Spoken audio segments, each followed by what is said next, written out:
नमस्कार, आप देख रहे हैं न्यूज 18 बिहार झारखंड और मैं आपके साथ लक्ष्मी। बुलेटिन की शुरुआत एक बड़ी खबर से करेंगे। रांची से बड़ी खबर है, जेएमएम पर शहीदों के अपमान का आरोप लगा है। देखिए, जेएमएम नेताओं के पैरों के पास पड़ी हुई थी तस्वीर।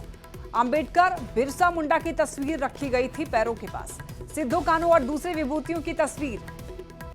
कोलियरी मजदूर यूनियन का कार्यक्रम था। क्या जेएमएम नेताओं से छोटे हैं महापुरुष? अब इसके बाद तस्वीरें जो हैं वो सामने आई हैं। कई तरीके के सवाल उठने शुरू हो चुके हैं। मंच पर पैर चढ़ाकर नेता बैठे हुए थे और पैरों के नीचे जब ये तस्वीरें दिखी तो अब लोग सवाल उठा रहे हैं। सवाल ये उठा रहे हैं कि क्या ये नेता अपने आप को बड़े समझ रहे हैं? क्या जेएमएम नेताओं से छोटे हैं ये महापुरुष?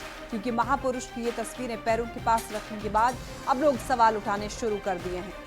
मंच के नीचे रखी गई थी शहीदों की तस्वीरें आप ये देख सकते हैं और इसके बाद तमाम तरीके के सवाल उठ रहे हैं और इस तस्वीर के सामने आने के बाद अब सियासत भी शुरू हो चुकी है और ऐसे में कई सवाल उठ रहे हैं कि आखिर क्या महापुरुष जेएमएम नेताओं से नीचे हैं?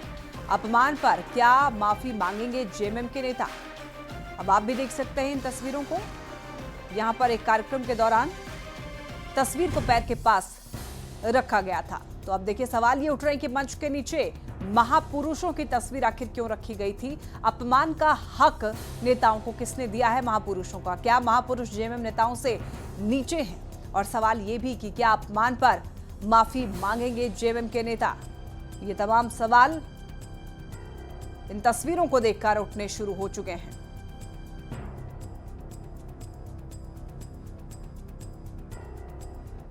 रांची में जेएमएम के कार्यक्रम में शहीदों की तस्वीर मंच के नीचे रखे जाने पर बीजेपी ने कड़ी प्रतिक्रिया दी है। प्रदेश बीजेपी प्रवक्ता प्रतुल शाहदेव ने यह कहा है कि जेएमएम के मंच के नीचे बाबा साहेब अंबेडकर, भगवान बिरसा मुंडा और सिद्धू कान्हू जैसे शहीदों की तस्वीर उनके पैरों के नीचे रखी गई है। उन्होंने ये कहा कि यह तस्वीर सत्ताधारी दल जेएमएम की सोच को दिखाती है। झारखंड मुक्ति मोर्चा के नेता जो है मंच पर पैर चढ़ाकर बैठे हुए हैं और उसी मंच के नीचे, उनके पैरों के नीचे इन शहीदों और भगवान बिरसा मुंडा की तस्वीर है। तो आप सोचे, जिस तरीके से इन्होंने अपमान किया है भगवान बिरसा मुंडा का, झारखंड के शहीदों का, बाबा साहेब का, और उसके बाद भी इन्होंने माफी नहीं मांगी है। ये इनकी सोच दिखाती है। इनके हाथी के दांत साहब, कहने को कुछ और खाने को कुछ और। ऊपर से ये भगवान बिरसा मुंडा की स्तुति गाते हैं, लेकिन जब मौका मिलता है तो मंच के नीचे, पैरों के नीचे ये उनकी तस्वीरों को रखते हैं। तो ये इनकी सोच है, सामंतवादी सोच है। हम इसका कड़ा विरोध करते हैं। झारखंड मुक्ति मोर्चा को अविलंब माफी मांगनी चाहिए, लेकिन इन्होंने जो अपनी सोच है ना, घटिया सोच, इसकी असलियत को जनता के सामने उजागर कर दिया है। और ज्यादा जानकारी के लिए न्यूज 18 संवाददाता संजय कुमार सिन्हा हमारे साथ जुड़ रहे हैं। संजय, जेएमएम के नेता मंच पर और महापुरुषों की तस्वीर नीचे, अब जगह को लेकर सियासत होनी शुरू हो चुकी है। पूरी जानकारी दीजिए। देखिए, ये पूरा कार्यक्रम जो है कल हुआ था। झारखंड कोलियरी मजदूर यूनियन का कार्यक्रम था और यहाँ पर सीएमपीडीआई में कार्यक्रम चल रहा था। उस कार्यक्रम में जो मंच था, उस मंच के ऊपर में जो है कार्यकर्ता जो है जेएमएम के नेता बैठे हुए थे और जो मंच का जो बना हुआ था वहाँ पर शहीदों की तस्वीर भी लगी हुई। तो शहीदों की तस्वीर जहां लगी थी उसी को लेकर बीजेपी लगातार हमलावर है और बता रही है कि शहीदों का अपमान है, क्योंकि शहीदों की तस्वीर थोड़ा मंच के नीचे लगाई गई थी। हालांकि तमाम शहीदों के जो तस्वीर पर माल्यार्पण किया हुआ था, सबसे पहले कि बीजेपी ये कर रही है कि मंच पर जेएमएम के नेता बैठे हैं, जो शहीदों की तस्वीर उनसे नीचे कैसे हो सकती है, और सीधे वो अपने बीजेपी जो सियासत होती है वो बीजेपी उस पर सीधे अभी जो जेएमएम पर हमला बोल रही है। तो ऐसे में अब जो बात आ रही है कि चूंकि बिहार में आप देखते हैं कि चुनाव का भी समय है और बिहार में लालू प्रसाद की एक तस्वीर हुई थी, जो पैर के पास एक तस्वीर आप देखे हो कि डॉक्टर भीमराव अम्बेडकर की तस्वीर किसी ने लाकर रखी थी। तो बीजेपी सीधे उस तस्वीर से इस घटना को जोड़ रही है और जो बयान लगातार सामने आ रहे हैं, बताया जा रहा है, क्योंकि सारी राजनीति आप देखेंगे तो इन दिनों जो है वो आपको बाबा साहब के इर्द गिर्द ही घूम रही है। तो ऐसे में कहते हैं कि सियासत में मौका पर ही चौका लगता है और उसी को आप जो तस्वीर सामने आई है उसको बीजेपी अपनी तरफ से कर सकते हैं। तो जो है उस तस्वीर को लगातार सामने रख रही है लोगों के सामने और बता रही है कि बाबा साहब का जो अन्य शहीद हैं, चाहे भगवान बिरसा मुंडा हो, क्योंकि यहाँ पर जब भी कोई कार्यक्रम होता है तो जाहिर है कि तमाम शहीदों की तस्वीर लगती है। तो बीजेपी उसी तस्वीर के आधार पर यह बता रही है कि शहीदों का अपमान किया गया है। जी ठीक है संजय, बहुत धन्यवाद आपका इन तमाम जानकारियों के लिए। चतरा से एक बड़ी खबर, ब्राउन शुगर तस्करों पर एक्शन हुआ है। जी हां, करीब 60 लाख का ब्राउन शुगर जब्त किया गया है। नशे की खेप के साथ में 2 तस्कर अरेस्ट किए गए हैं। 286 ग्राम ब्राउन शुगर, 5 मोबाइल जब्त किए गए हैं। गिद्धौर थाना पुलिस ने कार्रवाई की है और देखिए यहाँ पर फरार मास्टरमाइंड की तलाश जारी है। तो ब्राउन शुगर तस्करों पर एक्शन हुआ है। चतरा से ये बड़ी खबर, करीब 60 लाख का ब्राउन शुगर जब्त कर लिया गया है और इसके साथ ही 2 तस्कर भी अरेस्ट किए गए हैं। 286 ग्राम ब्राउन शुगर, 5 मोबाइल जब्त हुए हैं। गिद्धौर थाना पुलिस ने कार्रवाई की है और यहाँ पर फरार मास्टरमाइंड की अभी तलाश जारी है। वो जो तीसरा आदमी भागा है वो इन लोगों को लाके देता था, वो मेन सप्लायर था, ये इनको देता और ये फिर ले जाके इन्होंने बताया कि चौपारण के साइड में कुछ लोग इनको आते, कोई नंबर इन्हें पास नहीं दिया गया था। इन्हें बताया जाता है कि एक पर्टिकुलर प्लेस पे वो जहाँ खड़ा रहेंगे और वहाँ वो आएगा और इनसे लेके चला जाएगा। तो इस तरह से जो तीसरा व्यक्ति फिरार है, जैसे वो हमारे गिरफ्त में आएंगे इसके बारे में और उपवेदन किया जाएगा। अनुमानित मूल्य अगर इसका देखें तो 50 से 60 लाख रुपये होंगे। हाँ, गिरफ्तार तस्कर का आपराधिक इतिहास रहा है, पूर्व में भी इनसे केस किए गए हैं। और देवघर से बड़ी खबर, मधुपुर में बेखौफ दिख रहे अपराधी, पेट्रोल पंप पर रंगदारी मांगने के लिए अपराधी पहुंचा। पुलिस को धक्का देकर के अपराधी वहां से भाग गया। मौके से पिस्टल और बाइक भी जब्त किया गया है। अपराधी सुनील की तलाश जारी है। अब लोगों में खौफ का माहौल दिख रहा है। शुक्रवार देर रात की यह घटना है। कुछ दिन पहले ही मधुपुर के हरलाटाण स्थित एक दूसरे पेट्रोल पंप पर भी अपराधियों ने खुलेआम पिस्टल लहराते हुए फायरिंग की थी और 2 लाख रुपए की रंगदारी की मांग की थी। तस्वीरें आप ये देख सकते हैं। यहाँ पर आप देखिए कि कैसे इन तस्वीरों को देख के आप समझ सकते हैं अपराधियों के हौसले किस कदर बुलंद है। अपराधी सुनील की तलाश जारी है। अब लोगों में खौफ का माहौल दिखना शुरू हो चुका है। रात में लगभग 10 बजे किशोरी यादव का छोटा बेटा सुनील कुमार और बुलडोमा यादव आया तो चाय के गुमटी के पास चला गया। फिर वहाँ से कुछ ही देर में आया और आने के बाद मेरा कैश रूम में घुस गया। बड़ा बोल तुम लोग को जान मार देंगे, जितना पैसा है यहाँ गिनती करके दो।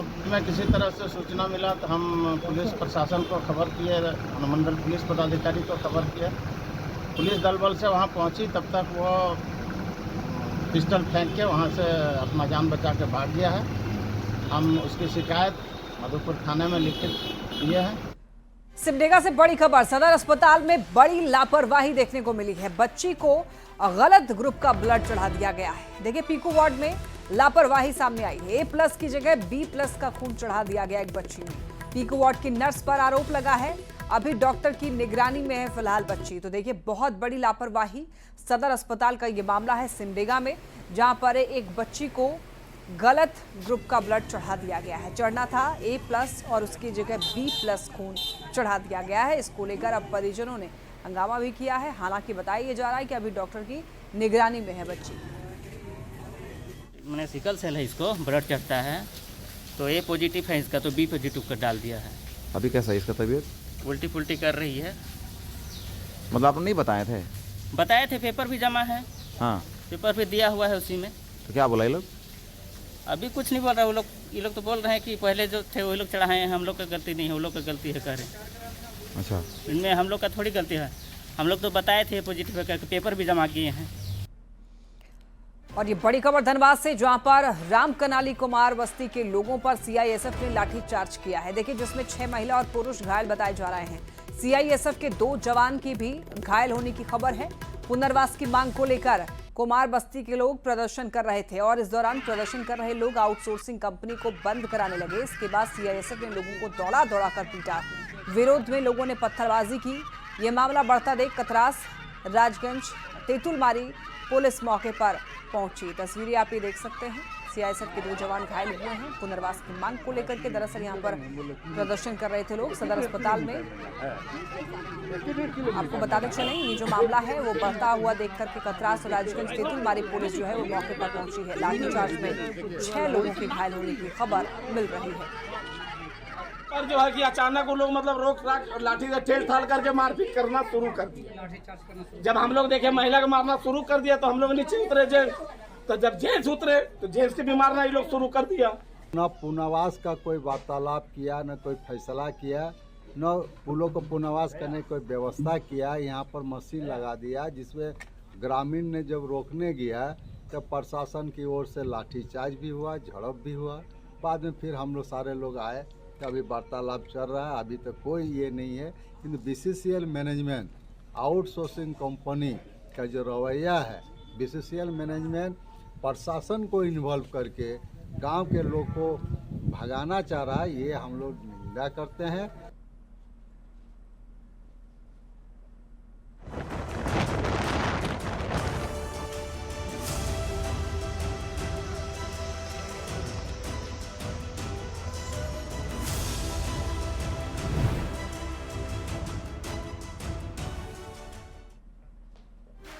झारखंड में मौसम खराब है और इसको लेकर मौसम विभाग की ओर से अलर्ट जारी किया गया है। ऐसे में मुख्यमंत्री हेमंत सोरेन ने भी सोशल मीडिया साइट एक्स पर पोस्ट किया है। आपदा प्रबंधन विभाग और सभी जिला प्रशासन को अलर्ट किया है ताकि किसी भी हालात में लोगों को तुरंत मदद पहुंचाई जा सके।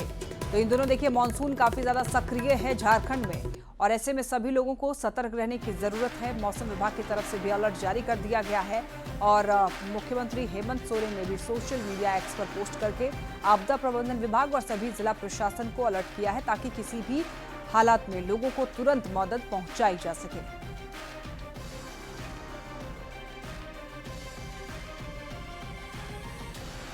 मौसम विभाग ने आज और कल रांची में आंधी, बारिश और ठंड का अलर्ट जारी किया है। इसके अलावा खूंटी, सरायकेला, खरसावां, पूर्वी और पश्चिमी सिंहभूम में भी देखिए भारी बारिश का अलर्ट जारी किया गया है।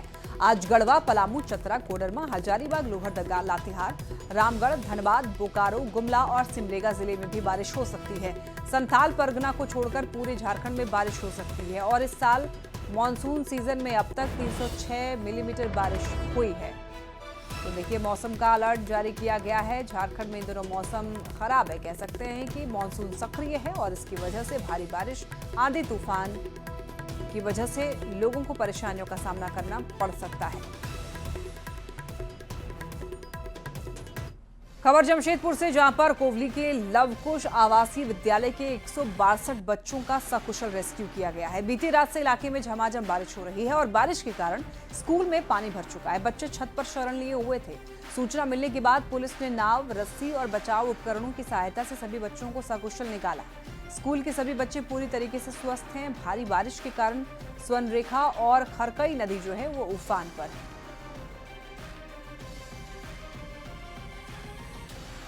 संख्या बहुत अधिक थी। 162 बच्चे इस भयावह स्थिति में फंसे हुए थे, तो उन सब की जल्दी से, ताकि जान बचाई जा सके और कोई अनहोनी ना हो, इसके लिए फिर हम लोगों ने लोकल स्तर पे वहाँ पे जो ग्रामीण थे उनको भी हम बहुत धन्यवाद देना चाहेंगे। ग्रामीणों ने बहुत सहायता की पुलिस की। पुलिस ने फिर वहाँ पे जो रस्सी हम लोगों के पास थानों में रहती है और जो भी हम लोग के पास राहत सामग्री थी, उसकी मदद से हम लोगों ने धीरे धीरे करके सभी बच्चों को सुरक्षित निकाल लिया। और जिससे पहले कि हम लोगों को कहीं और से मदद प्राप्त होती, पुलिस ने बहुत ही चाक चौबंद तरीके से और बहुत प्रोएक्टिव काम करते हुए, हम लोग को यही खुशी है कि एक भी बच्चा इसमें हताहत नहीं हुआ और सभी 162 बच्चे सकुशल हम लोग को बरामद हमने कर लिए हैं।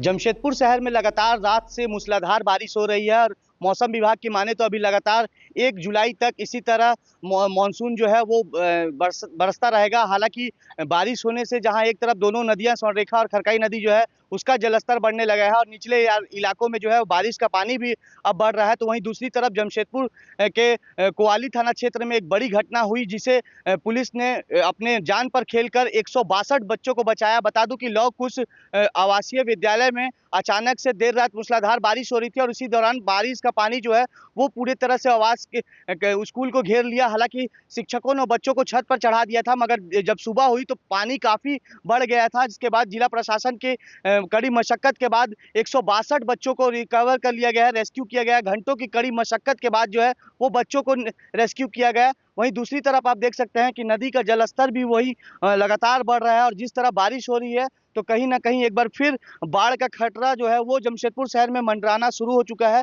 क्योंकि मौसम विभाग की माने तो अभी लगातार 2 दिनों तक इसी तरह जमशेदपुर शहर में मूसलाधार बारिश होगी और बारिश होने से कहीं ना कहीं जो दोनों नदियां, ये स्वर्णरेखा और खरकई नदी जो है वो फिर से एक बार उफान पर आने लगी है और खतरे के निशान जैसे ही पार करेगी उसके बाद जमशेदपुर के निचले इलाकों में जो है वो बारिश और नाली का पानी जो है वो प्रवेश कर जाएगा। तो कहीं ना कहीं एक तरफ जहां पुलिस के कड़ी मशक्कत के बाद एक बड़ी घटना को कहीं ना कहीं होते होते उन्होंने उसको रोक दिया और 162 बच्चों को पुलिस के जवानों ने रेस्क्यू कर लिया। अपनी जान पर खेल के पुलिस के बच्चों ने रेस्क्यू किया, मगर कहीं ना कहीं इस पर लापरवाही देखने को मिली। जब स्कूल में पानी बढ़ रहा था तो शिक्षक जो है वो बच्चों को छत पर ना चढ़ाकर वो बाहर निकाल देते तो इतना बड़ा घटना नहीं होता, मगर कहीं ना कहीं पुलिस ने अपनी जान पर खेलकर इस बड़े घटना को होने से रोक दिया और रेस्क्यू करके 162 बच्चों को बचा लिया है। मगर दूसरी तरफ जिस तरह बारिश हो रही है वो कहीं ना कहीं जमशेदपुर शहर के नदी किनारे इलाकों में कहीं ना कहीं फिर एक बार बाढ़ का खतरा मंडराने लगा है। न्यूज़ 18 के लिए जमशेदपुर से आशीष कुमार तिवारी। कोडरमा से बड़ी खबर, देखिए पिस्पिरो गांव में हाथियों का आतंक देखने को मिला है। हाथियों ने एक शख्स को कुचल दिया है। बताते चले आपको 55 साल के रविंद्र यादव को हाथियों ने कुचल डाला है। इलाके में अब तक 4 लोगों को कुचलकर हाथियों ने मार डाला है। जयनगर और मरकच्चू में हाथियों का आतंक देखने को मिला है। गांव वाले वन विभाग से अब गुहार लगा रहे हैं कि हाथियों से उस क्षेत्र से खदेड़ा जाए। 55 साल के रविंद्र यादव थे जिनकी मौत हो गई। और इसी के साथ इस बुलेटिन में इतना ही। तमाम खबरों के लिए आप देखते रहिए न्यूज़ 18।